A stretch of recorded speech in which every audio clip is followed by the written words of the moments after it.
Hello नमस्कार। आप लोग कैसे हैं? आई होप आप सभी अच्छे होंगे और स्वस्थ होंगे। तो आज की इस नई वीडियो में क्लास 10 साइंस में बेटा प्रकाश परावर्तन और अपवर्तन जो चैप्टर है, चैप्टर 9 फिजिक्स में हम बात करेंगे। ये जो चैप्टर है बहुत ही इंपॉर्टेंट है, आप इसे ध्यान से समझेंगी। ये बोर्ड एग्जाम 2024 में इनमें से कई ऐसे क्वेश्चन हैं जो बनते हैं। तो आइए हम समझ लेते हैं इसको। और ये चैप्टर बहुत ही इंपॉर्टेंट है, ध्यान से समझिएगा। अगर आपको इसका नोट चाहिए तो आप क्या करेंगे, टेलीग्राम चैनल कुशांक ऑनलाइन क्लासेस को ज्वाइन कर लेंगे, वहां पर मैं इसका पीडीएफ भेज दूंगा। तो आइए देखते हैं जो प्रकाश परावर्तन है और अपवर्तन है उसे अंग्रेजी में बेटा कहते हैं लाइट, और परावर्तन को रिफ्लेक्शन कहते हैं एंड, और अपवर्तन को रिफ्रैक्शन कहते हैं। क्या कहते हैं? रिफ्रैक्शन कहते हैं। तो हम सबसे पहले लाइट जानेंगे। जो प्रकाश है वो क्या होता है? प्रकाश क्या होता है? सोर्स ऑफ एनर्जी होता है। क्या होता है? प्रकाश ऊर्जा का एक स्रोत है। फिर देखो इलेक्ट्रोमैग्नेटिक वेव्स, प्रकाश विद्युत तरंगे क्या होती हैं उसको हम देखेंगे। क्या है बेटा? प्रकाश विद्युत प्रक्रम इलेक्ट्रोमैग्नेटिक स्पेक्ट्रम जो है वो 7 प्रकार की तरंगे होती हैं। पहली तरंगे कौन सी होती है? रेडियो तरंगे होती हैं। ठीक है, रेडियो वेव्स। माइक्रो तरंगे, माइक्रोवेव्स। अवरक्त तरंगे, इंफ्रा रेड वेव्स। दृश्य तरंगे, visual light. Ultraviolet waves, बैगनी तरंगे, एक्स तरंगे। और क्या होती हैं बेटा? गामा तरंगे। ये टोटल 7 प्रकार की क्या होती हैं?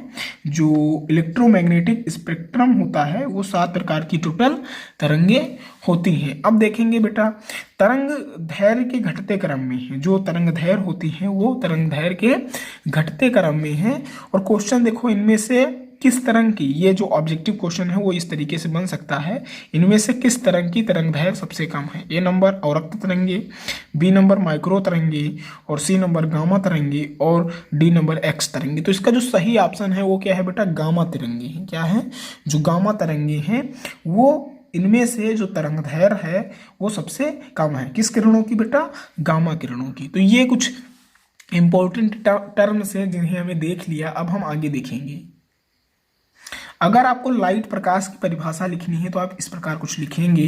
प्रकाश ऊर्जा का एक प्रकार है। क्या है? जो प्रकाश है वो ऊर्जा का एक प्रकार है। और प्रकाश एक प्रकार की वैद्युत चुंबकीय तरंगे हैं। क्या है? जो प्रकाश है वो हमारा एक प्रकार की वैद्युत चुंबकीय तरंगे हैं। तो हम प्रकाश की परिभाषा में इतना हम लिख देंगे। फिर क्या लिखेंगे बेटा? फिर तरंगों के प्रकार। तरंगे मुख्यतः 3 प्रकार की होती हैं। यांत्रिक तरंगे, मैकेनिकल वेव्स, विद्युत चुंबकीय तरंगे, इलेक्ट्रोमैग्नेटिक वेव्स, और पदार्थ तरंगे, मैटर वेव्स। तो ये जो तरंगे होती हैं वो 3 प्रकार की मुख्यतः होती हैं। फिर बेटा हम देखेंगे यांत्रिक तरंगों की चलने के लिए, हम इनकी परिभाषा देख रहे हैं। यांत्रिक तरंगों को चलने के लिए माध्यम की आवश्यकता होती है। जो मैकेनिकल वेव्स हैं उनको चलने के लिए किसकी माध्यम की आवश्यकता होती है? उदाहरण साउंड वेव्स, ध्वनि तरंगे जो हैं वो किस प्रकार की तरंगे हैं बेटा? यांत्रिक तरंगे हैं। ठीक है बेटा, तो ये हो गया। फिर बेटा विद्युत चुंबकीय तरंगे इलेक्ट्रोमैग्नेटिक वेव्स क्या होती हैं? ऐसी तरंगे जिनमें चुंबकीय क्षेत्र मैग्नेट फील्ड तथा वैद्युत क्षेत्र इलेक्ट्रिक फील्ड परस्पर लंबवत होते हैं। जो वैद्युत चुंबकीय तरंगे हैं उनमें क्या होता है बेटा?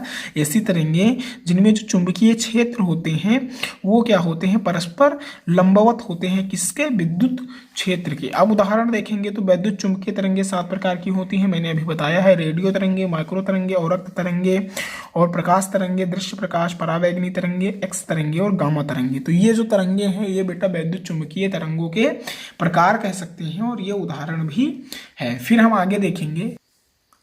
आगे देखो बेटा रेडियो तरंगे की तरंग दैर्घ्य सर्वाधिक होती है। क्या होती है? जो रेडियो तरंगे होती हैं तरंग, तो उनकी जो तरंग दैर्घ्य है वो सर्वाधिक होती है। और रेडियो तरंगों की आवृत्ति सबसे अधिक होती है। क्या होती है? जो रेडियो तरंगे हैं उनकी आवृत्ति अधिक होती है। नोट क्या देखेंगे? तरंग दैर्घ्य को डेल्टा से और आवृत्ति को इससे डिनोट करते हैं। ठीक है, गामा से। फिर और ये क्या है? डेल्टा, और ये समानुपाती है 1/W के। ठीक है, तो ई समानुपाती है U के। तो ये तो बेसिक लेवल थोड़ा एडवांस हो गया, तो इससे हमसे कोई मतलब नहीं है, ये बोर्ड एग्जाम में हमारे पूछा नहीं जाएगा। हम आगे देखते हैं।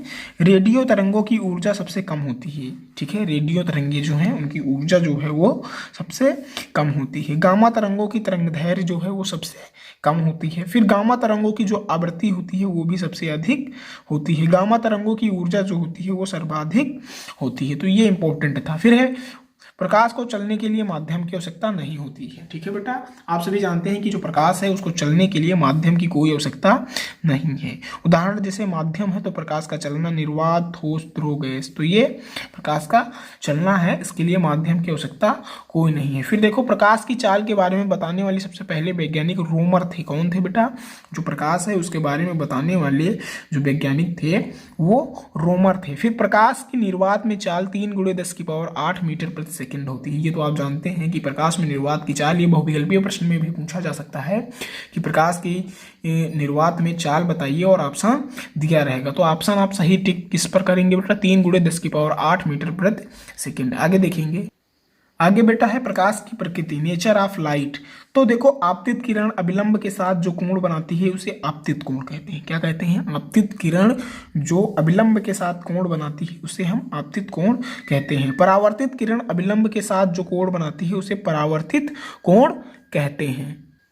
देखो यहाँ पे बेटा ग्राफ बना हुआ है, ये सरफेस एरिया है, ठीक है, ये इंडिकेटर रेट है, आपतित किरण है ये, और ये क्या है बेटा? ये नॉर्मल किरण है, अभिलंब है, और ये क्या है बेटा? परावर्तित किरण है, और यहाँ पे कोण आई बना हुआ है और कोण आर बना हुआ है, ये सरफेस एरिया है। ठीक है बेटा, तो आई एंगल ऑफ इनिसिडेंस जो है वो आपतित कोण है। तो परावर्तित किरण अभिलंब के साथ जो कोण बनाती है उसे परावर्तित कोण कहते हैं। आप समझ गए होंगे। फिर प्रकाश की दोहरी प्रकृति क्या होती है ये देखेंगे, ड्यूल नेचर ऑफ लाइट।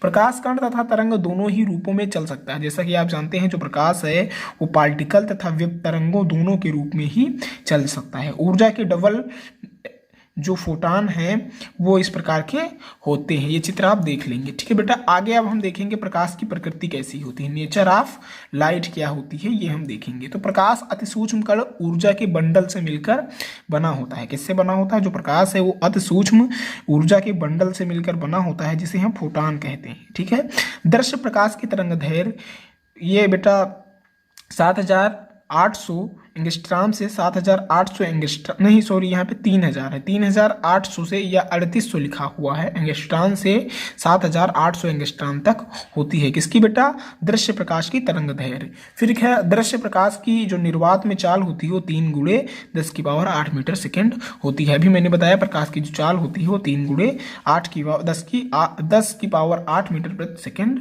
होती है। आगे देखेंगे प्रकाश की चाल। तो स्पीड ऑफ लाइट बेटा, निर्वात में प्रकाश की चाल क्या होती है, गैस में, द्रव में और ठोस में, तो ये हम देखने वाले हैं। तो जो प्रकाश की तरंग प्रकृति होती है वो कहाँ होती है बेटा? वेव ऑफ नेचर लाइट जो होती है वो प्रकाश एक प्रकार की इलेक्ट्रोमैग्नेटिक वेव्स है। ठीक है, समझ में आया आपको? फिर क्या है, प्रकाश के चलने के लिए किसी भी प्रकार के माध्यम की आवश्यकता नहीं है, ये मैंने पहले ही बता दिया। तो यही प्रकाश की तरंग प्रकृति है। अब प्रकाश देखो, पूरी परिभाषा इसकी किस प्रकार लिखेंगे, प्रकाश एक प्रकार की ऊर्जा है जो हमारी दृष्टि ज्ञान को जागृत करती है, प्रकाश कहलाता है, ये डेफिनेशन है। या दूसरा परिभाषा आप क्या लिख सकते हैं, प्रकाश एक प्रकार की ऊर्जा तथा कण की तरह व्यवहार करती है और प्रकाश की सहायता से हम वस्तु को देख सकते हैं। फिर बेटा देखेंगे प्रकाश के स्रोत, सोर्स ऑफ लाइट क्या है। प्रकाश के निम्नलिखित 2 स्रोत हैं। पहला दीप्त वस्तुएं जिनसे हम वो प्रकाश प्राप्त करते हैं। तो दीप्त वस्तुएं क्या हैं? वे वस्तुएं जिनमें स्वयं का प्रकाश होता है। क्या होता है? वे वस्तुएं जिनमें स्वयं का प्रकाश होता है उन्हें हम दीप्त वस्तुएं कहते हैं। जैसे लैंप, टॉर्च, लालटेन, मोमबत्ती, सूरज आदि, ये क्या है बेटा? ये दीप्त वस्तुएं हैं। वे वस्तुएं जिनमें स्वयं का प्रकाश होता है उन्हें हम दीप्त वस्तुएं कहते हैं, जैसे लैंप, टॉर्च, लालटेन, मोमबत्ती, सूरज आदि। तो ये जो हैं ये दीप्त वस्तुएं हैं। अब हम आगे देखेंगे अदीप्त वस्तु। जैसा कि मैंने बताया जो प्रकाश होती हैं वो 2 प्रकार की होती हैं। अदीप्त वस्तुओं से हमें प्रकाश प्राप्त होता है और दीप्त वस्तुओं से। तो हम अदीप्त वस्तुओं से देखेंगे। इससे पहले हमने दीप्त वस्तुओं के से प्रकाश जो है वो कैसे प्राप्त होता है ये हमने देखा। तो अदीप्त वस्तुएं वे वस्तुएं होती हैं जो दीप्त वस्तुओं की सहायता से हमें दिखाई जाती हैं। ठीक है, उन्हें हम अदीप्त वस्तुएं कहते हैं। जैसे चंद्रमा जो है वो सूर्य के प्रकाश से ही चमकता है। पृथ्वी भी सूर्य के प्रकाश से चमकता है। मेज, किताब, पहाड़ आदि ये सब दीप्त वस्तुओं से हमें दिखाई देते हैं। तो ये हमें अदीप्त वस्तुएं कहलाती हैं। फिर प्रकाश के गुण, प्रॉपर्टीज ऑफ लाइट क्या होती हैं ये हम देखेंगे। पहला है प्रकाश हमें स्वयं दिखाई नहीं देता लेकिन हम प्रकाश की सहायता से वस्तुओं को देख सकते हैं। ठीक है बेटा, प्रकाश को हम नहीं देख सकते परंतु प्रकाश की सहायता से हम वस्तुओं को देख सकते हैं। निर्वात में प्रकाश की चाल 3 × 10⁸ मीटर प्रति सेकंड होती है, ये मैंने अभी बताया। फिर प्रकाश एक सरल रेखा में गति करता है। फिर चौथा है प्रकाश को माध्यम की आवश्यकता नहीं होती है। ये इसके फिजिकल प्रॉपर्टीज हैं, प्रकाश के गुण हैं। ठीक है बेटा। फिर पांचवा, प्रकाश जब किसी चिकने तल से टकराता है तो उसका जो परावर्तन हो जाता है वो परावर्तन में बदल जाता है। फिर 6 नंबर, प्रकाश का तरंग दैर्घ्य 3900 एंगस्ट्रॉन से 7800 एंगस्ट्रॉन तक होता है। फिर 7वां है, प्रकाश पारदर्शी माध्यम जैसे कांच, वायु आदि में गुजर सकता है, परंतु अपारदर्शी माध्यम जैसे लकड़ी, लोहा आदि में नहीं गुजर सकता है। प्रकाश जो होता है वो पारदर्शी माध्यम जैसे कांच, वायु, इनमें सब में प्रकाश गुजर सकता है, परंतु जो लोहा, लकड़ी जैसे इस तरह के अपारदर्शी माध्यम है उनमें नहीं गुजर सकता है। अब हम देखेंगे प्रकाश का परावर्तन क्या होता है। तो बेटा प्रकाश का परावर्तन हम कल की वीडियो में देखेंगे। तो आज हमने क्या सीखा, प्रकाश के बारे में जाना, प्रकाश की प्रकृति कैसी होती है ये जाना, और प्रकाश का स्रोत जो है वो हमें कहाँ से प्राप्त होता है। तो हमने देखा दीप्त वस्तुएं, अदीप्त वस्तुओं से, और हमने प्रकाश के गुण, प्रॉपर्टीज ऑफ लाइट देखी। अब हम क्या देखेंगे कल, प्रकाश का परावर्तन क्या होता है और परावर्तन के नियम क्या होते हैं, इनको हम देखेंगे। आई होप आपको इस वीडियो में कुछ सीखने को मिला होगा। चैप्टर 9 जो हमारा चैप्टर 9 है, प्रकाश परावर्तन एवं अपवर्तन, तो ये चैप्टर इंपॉर्टेंट है, आप इन्हें पढ़ेंगे और अपनी तैयारी को बेहतर बनाएंगे। तो फिर मिलते हैं अगले वीडियो में, तब तक के लिए धन्यवाद। जय हिंद।